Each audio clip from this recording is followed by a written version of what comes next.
안녕하세요. 사랑하는 나그네 교회 교우 여러분, 그리고 하나님의 말씀을 같이 읽어가는 그리스도 안의 형제 자매된 교우 여러분, 오늘은 미가서 5장을 읽어갑니다. 오늘 복된 주일인데 주일 저녁에 이 영상을 촬영 중에 있습니다. 여러분 오늘 하루 주님께 예배하시면서 하나님의 크신 은혜를 또 받으셨는지요? 오늘 받으신 은혜를 또 잘 기억하고 마음에 담아 또 한 주간 또 믿음의 삶을 승리하신 여러분 될 수 있기를 주의 이름으로 축복합니다. 미가서 5장은 참 신비한 예언, 그때에 주어진 예언이 장차 그리스도께서 오셔서 이루실 그날, 또 주님의 재림 때 이루어질 그날, 그것까지를 다 포함하는 다중적 의미의 성취를 내다보고 있는 예언의 말씀이 신비롭게 전개되고 있는 복된 말씀입니다. 마지막 날의 위대한 왕 메시아께서 오셔서 구원을 이루실 것이며 하나님의 백성은 모든 죄악에서 깨끗이 되어지고 또 하나님께 영광을 돌리는 일이 있게 될 것이다 라는 내용을 담고 있습니다. 1절에 딸 군대여 너는 때를 모을지어다 그들이 우리를 애워쌌으니 막대기로 이스라엘 재판자의 뺨을 치료다. 이것은 딸 군대여라는 것은 이스라엘 백성을 가리키죠. 이스라엘 백성이 너는 군대를 모으라. 왜냐하면 대적들이 몰려왔다는 것이죠. 대적들이 우리를 애워쌌으니 그들을 막기 위해서 너희는 방어력을 동원해라 이런 뜻인데, 그런데 결국은 뭐냐면 이스라엘 재판자의 뺨을 그들 칠 것이라 되었으니까 이 방어력이 무력화되고 이스라엘이 이제 외적에 의해서 침입을 당하게 되고 할 것을 이제 말합니다. 그러니까 내용이 앞에 우리가 14절에 봤던 4장에서 봤던 내용과 좀 사뭇 분위기가 다르죠. 4장에서는 이제 우리가 알듯이 이스라엘 백성이 도리어 외적들을 다 물리칠 것이라. 예컨대 4장 13절 말씀이 이렇게 끝나죠.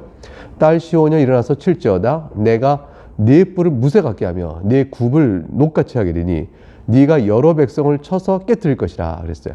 네가 탈취물을 구별해 여호와께 드리며 그들의 재물을 온 땅에 주께 돌리리라. 그러니까 이스라엘의 승리를 예언하는 말씀인데 5장 1절에 가서는 이스라엘이 오히려 외적의 침입을 당하는 내용으로 정반대 내용이 전개되어집니다.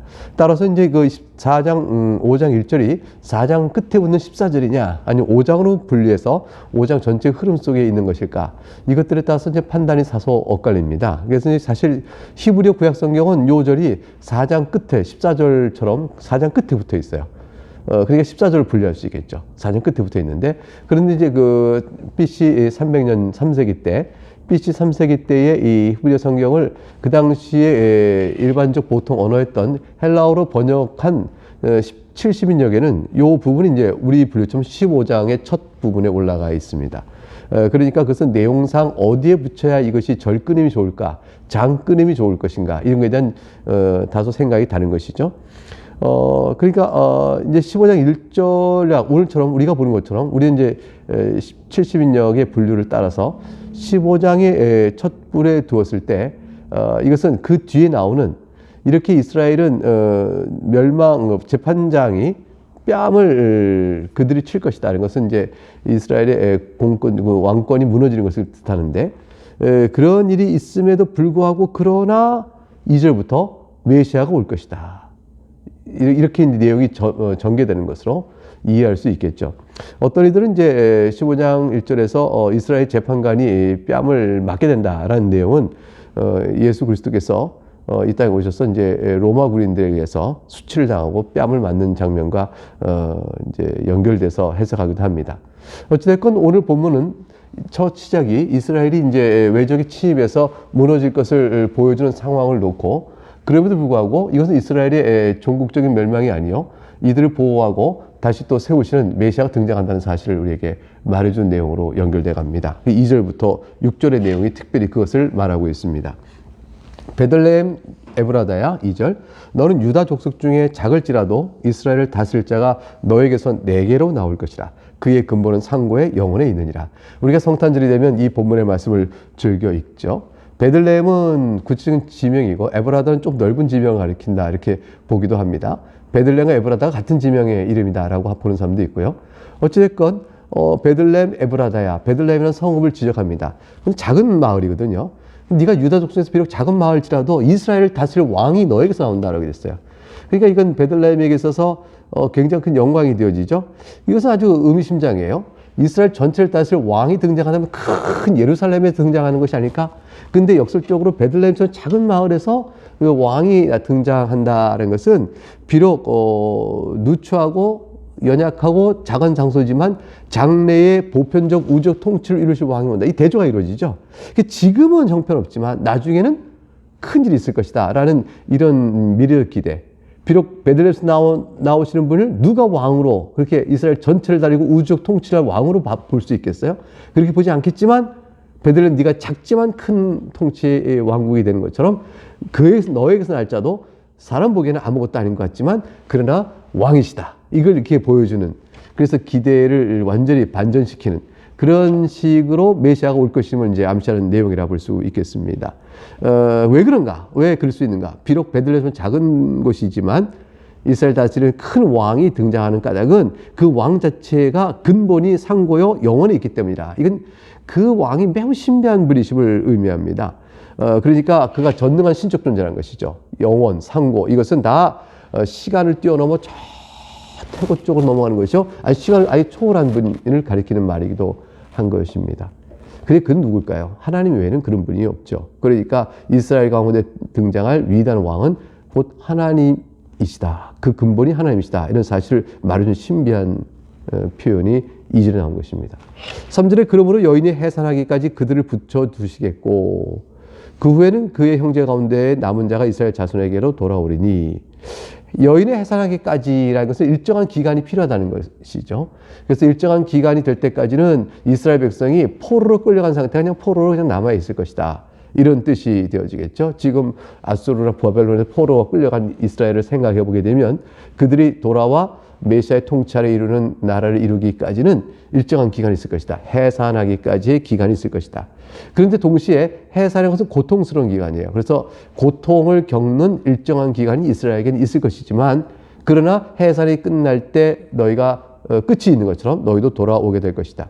근데 해산이 되어진다는 말은 묘하게도 메시아께서, 즉 영원히 근본이 상고요 영원인 그 하나님이신 그분이 우리에게 오셔서 메시아로 오실 때에 여인의 몸을 통해 오신다라는 사실과 참 맞물려가는 것이죠. 그래서 여기에 신비로움이 있는 거죠. 하나님께서 사람으로 오시는 거죠.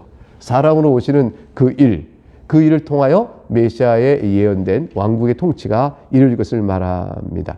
그러므로 여인의 해사니까 그들을 붙여주겠고 라는 말 속에는 실제적으로 일정한 기간이 그렇게 있을 것이라는 뜻과 동시에 또 사람으로 오시는 메시아적 신비한 탄생을, 정육신의 탄생을 암시해주고 있다. 이렇게 볼 수도 있겠습니다. 그 후에 이제 그의 형제 가운데 남은 자가 이스라엘 자손으로 돌아와 이제 회복이 이루어질 것이다 라고 말씀하고 있습니다. 4절에 그가 여호와의 능력과 그 하나님 여호와의 이름의 위임을 의지하고 서서 목축하니 그들이 거주할 것이라. 이제 그가 창대하여 땅 끝까지 미치리라 됐어요. 여호와의 능력으로 이제 남은 자들이 해방이 될 것입니다. 약속의 땅으로 돌아올 것입니다. 그리고 거기서 목축하고 거주하며 창대케 될 것입니다. 그러니까 돌아와서 누릴 행복과 그 번영을 지금 여기서 표현하고 있죠. 이것은 이제 메시아가 왕이 될 때 하나님의 백성들이 이제 이루어질 그 나라에서의 번영을 말하고 있다라고 볼 수 있겠어요. 그것은 이제 메시아로 인한 하나님의 백성들이 평안과 화평을 노래하고 있다 볼 수 있겠죠. 그래서 5절은 이렇게 이어지는 것입니다. 이 사람은 평강이 될 것이다. 메시아는 우리에게 평강을 주십니다. 메시아가 모두 하신 일은 모든 저주와 핍박과 고통에서부터 우리를 해방시켜주고 우리에게 해방을 부어주십니다. 아수르 사람이 우리 땅에 들어와서 우리 궁들을 밟을 때에는 우리가 7 목자와 8 군왕을 일으켜 그들을 치리니, 이 평강은 보호받는 평강이고 또 반드시 흔들리지 않을 평강입니다. 어떻게 그럴 수 있냐면 7 목자와 8 군왕이 일어나서 우리를 침입하는 사람, 아수르 사람 같은 게 있다면 막아낼 것이라는 것이죠. 이 7 목자 8 군왕은 상징적 표현이에요. 그러니까 어떤 공격도 막아낼 수 있는 목자요 군왕이라 라는 표현으로 7, 8 이렇게 표현하고 있는 거죠. 예수님께서 이제 베드로에게 음부의 권세가 그리스도의 교회를 결국 넘어뜨리지 못할 것이라 하신 말씀 내용도 살펴보면 성령 안에서 하나의 말씀으로 세워진 교회를 음부의 권세가 결국 무너뜨리지 못합니다. 그것을 이제 우리에게 이 말씀을 통해서 연결해 생각해 볼 수 있겠다 싶죠. 그러니까 근본이 상고요 태고 쪽 붙어 있는 그러한 분으로 오실 메시아, 그 메시아를 우리가 생각해 보게 되면 이것이 예수 그리스도 오심이라 생각하면 예수 그리스도로 인하여 회복되어지는 메시아의 왕국, 하나님 나라는 신약 시대의 교회를 의미할 수 있고 다시 오실 종말에 있어서의 나라를 의미할 수 있잖아요. 그러니까 여기서 이제 말씀하고 있는 일곱 목자, 여덟 군왕이라는 것은 말씀으로 역사하신 성령의 능력을 이렇게 궁극적으로 나타내 보이고, 그래서 교회를 보호하시는 그리스도의 왕권적 능력을 나타낸다, 이렇게 볼 수 있겠죠. 6절에 가면 그들이 칼로 아수르 땅을 황폐하게 하며 님으로 땅 어기를 황폐하게 하리라. 아수르 사람이 우리 땅에 들어와서 우리 지경을 밟을 때 그가 우리를 그에게서 건져낼 것이라. 그러니까 아수르 왕이 과거에 이스라엘 백성의 땅을 침범하여 유린했던 것처럼 그런 유린한 정복 역사는 다시는 있을 수 없음을 설명해 줍니다. 7장부터 이제 9장은 하나님의 백성, 그럼 어떤 백성이냐, 어떤 사람들이겠느냐, 이들이 누릴 축복과 승리는 무엇이냐를 이제 우리에게 예언해 주고 있습니다. 이 하나님의 백성의 특징이 야곱의 남은 자는 많은 백성 가운데 있으리니, 많은 백성이라는 것은 열방이죠. 여러 민족들 가운데 야곱의 남은 자, 하나님의 백성들이 흩어져 있게 될 것인데, 그들은 그들 가운데 있음에도 불구하고 여호와께로부터 내리는 이슬 같고 풀 위에 내리는 담비 같아서 사람을 기다리지 아니하면 인생을 기다리지 아니한다. 이방인들 사이에 흩어져 사는 하나님의 백성이라 할지라도 그들은 하나님을 의지해 살며 하나님께 주신 능력으로 공급해 살아서 세상 사람들에게 오히려 빛이 되고 유익이 돼서 그들이 담비로 여기고 이슬로 여긴다는 것이죠. 그러니까 하나님의 백성이 세상 속에서 매우 유익하고 또 도움이 되는 존재로 있게 되는 것이죠. 이들은 세상을 의지하고 살지 않고 인생을 의지하고 살지 않고 하나님을 의지하고 바라보는 특별한 성격을 갖고 있는 사람으로 세상 속에 흩어져 삽니다. 이것은 이제 오늘날 신약교회 때 하나의 백성들이 세상 속에 흩어져 있는 것과 연결돼 생각하면 바로 이해가 되는 그런 본문이라고 볼 수 있어요. 8절에 야곱의 남은 자는 여러 나라 가운데와 많은 백성 가운데 있으리니, 비록 이제 포로로, 실제 역사적으로 포로로 흩어져가 다른 나라 흩어져 살잖아요. 그렇지만 또 신약교회 때 하나의 백성들이 믿지 않는 자 속에 흩어져 있고 나중에 다 부름받아 교회로 오고 그 모습을 드러내듯이 그렇게 있지만 이들의 삶이 스풀의 짐승들 중에 사자 같고 양떼 중에 젊은 사자 같다. 그래서 그가 지나간 즉 밟고 찢으리니 능히 구원할 자가 없을 것이라. 이건 이제 그 세상에 흩어져 있는 야곱의 남은 자들의 강력함을 설명합니다. 이것도 역시 사실 세상에 흩어져 사는 하나님의 백성들이 강하여 이들을 넘어뜨려 구원에 이르지 못할 자가 없다는 뜻으로 이해하시면 되겠습니다. 말하자면 교회는 세상으로부터 핍박받고 또 업신여기 조롱받을지 모르지만, 그러나 그들은 사자와 같아서 결코 하나님이 그들과 함께 하시니 무너지거나 넘어지지 않는다는 거죠. 하나님께서 구원할 자를 반드시 구원해 내실 것이라고 설명하는 거예요. 그러니까 여러 나라와 많은 백성 가운데 있지만 무너지거나 조롱당하거나 또 그래서 신앙을 이렇게 하나님의 백성으로 하나님 나라의 백성으로 들어오는 일에 좌절되어져서 못 오게 되는 일이 없고 하나님 택한 자를 구원해 내시는 일이 반드시 있듯이 이 야곱의 남은 자도 하나님께 다 반드시 불러내어 구원에 이르게 하실 것이라, 이걸 뜻하죠. 그러니까 세상 속에 흩어져 있는 자들 향한 그리스도 교회의 복음 사역은 그들과 함께 반드시 역사의 힘을 얻을 것이다, 결과를 얻을 것이라, 이렇게 예언적으로 멀리 내다볼 수 있겠습니다.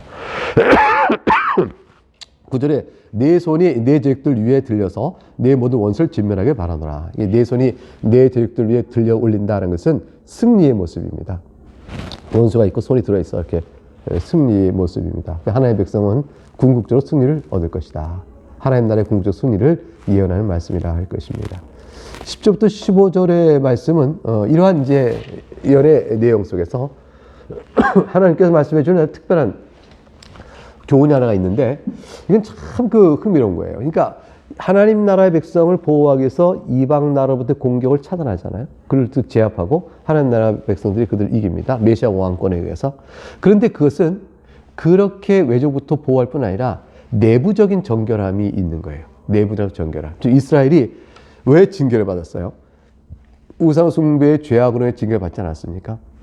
근데 그런 이스라엘을 회복시켜 이방 나라부터 원수로부터 보호하여 그들을 지켜낸다는 것은 그것만 끝나는 것이 아니고 이방 나라의 우상 숭배에 오염되었던 하나님의 자기 백성들 사이 안에 오염된 우상 숭배의 모든 것을 지워버리고 타락한 죄를 지워버리고 그를 정결케 하신다는 사역과 맞물려 들어갑니다.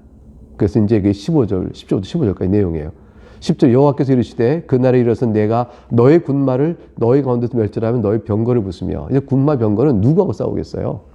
이거 하나님께서 보실 때 꼭 깨부셔야 될 악의 강한 성향들이죠. 그래서 승리한 백성들을 향해서 그들을 정결케 돼. 그들 내부 안에 있는 하나님을 향하여 대항하고 불신앙하고 또 죄악을 사랑하는 그 뿌리 깊은 마음들을, 그것을 군마, 그 다음에 이제 병거, 그걸 깨부셔서 그들 마음을 깨끗이 하시겠다. 그것은 이제 11절부터 14절까지 이어지는 내용을 보게 되면 이 병거와 군마가 뭘 말하는지 바로 알 수가 있습니다. 11절에 너의 땅의 성읍들을 멸하며 너의 모든 경관성을 무너뜨릴 것인데, 자, 성읍과 경관성은 군마와 병거와 같이 저항하는 힘들입니다.